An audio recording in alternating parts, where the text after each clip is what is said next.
Kisah yang lain, kisah Handalah. Handalah radhiyallahu anhu, kita ini sebenarnya kisah-kisah yang unik dulu di peperangan ya. Saya belum masuk ke peperangannya nih. Nanti ada peperangan sendiri. Peperangannya pada saat nanti berkecamuk terjadi itu ada kisahnya sendiri. Ini kisah-kisah yang unik dulu. Kisah Handalah. Handalah radhiyallahu anhu pada saat mendengarkan seruan jihad dari Nabi SAW di Madinah pada subuh hari Sabtu. Kan ini perang Uhud ini hari Sabtu terjadi ya. Dan pasukan Quraisy itu tiba, itu sebagian ahli sejarah menyebutkan adalah di waktu duha.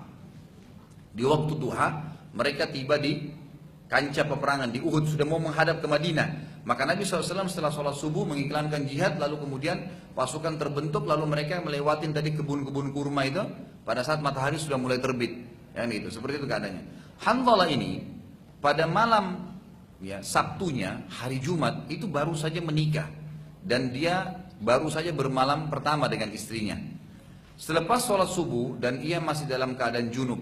Jadi pada saat itu dalam hadis sejarah ini bukan aib sebenarnya, bukan sedang menceritakan masalah hubungan biologis Handalah radhiyallahu anhu, bukan, tapi di sini bagaimana ya keberanian, ya keimanannya Handalah radhiyallahu anhu.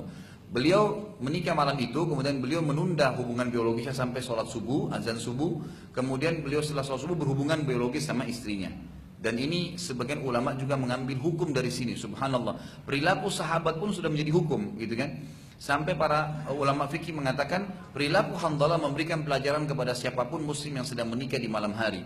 Kalau mereka khawatir subuhnya terlewatkan dan sholat malamnya karena junubnya, maka dianjurkan menunda berhubungan biologis sampai selesai subuh. Sampai seperti itu mereka memahami hukum, gitu kan? Karena dikhawatirkan banyak orang kena malam pertama, tadinya biasa dia pergi subuh masjid, sekarang tidak subuh lagi di masjid, gitu kan? Nah ini alasannya karena malam pertama nggak bisa, gitu kan? Itu bukan itu ya alasannya. Handalah radhiyallahu anhu setelah sholat subuh berhubungan biologis dengan istrinya dan dia tidak sempat belum sempat mandi junub, gitu kan? Lalu terdengarlah waktu Handalah pulang ke rumahnya dekat masjid. Diseruhlah seruhan, biasanya Bilal yang seruhkan. Jihad, Rasulullah SAW panggil jihad. Handalah dengar nih.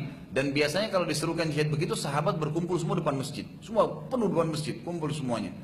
Maka Handalah pun tadi masih dalam keadaan junub, keluar, ngumpul. Mau dengar nih seperti apa, jihadnya kemana. Nanti niatnya mau mandi junub, gitu kan.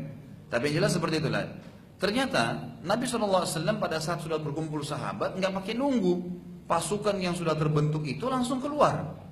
Jadi dia nggak sempat pulang ke rumahnya. Jadi Handalah masih dalam keadaan junub, gitu kan? Di kancah peperangan dia terbunuh, radhiyallahu anhu, mati syahid.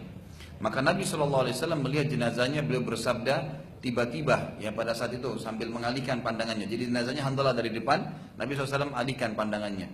Lalu para sahabat berkata, ya Rasulullah, kenapa anda mengalihkan mata anda dari Handalah? Kata Nabi SAW, aku melihat istrinya dari bidadari yang menjemputnya dari surga. Maka aku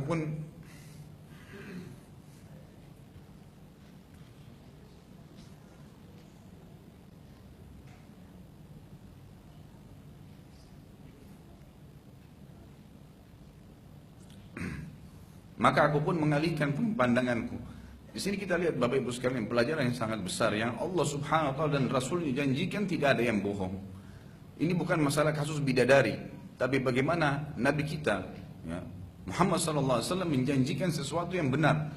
Memang betul bidadari turun dari surga dan menjemput ruhnya Handalah radhiyallahu anhu.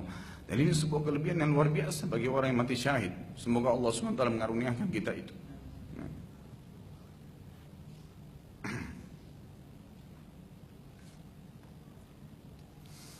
Baik, kisah yang lain.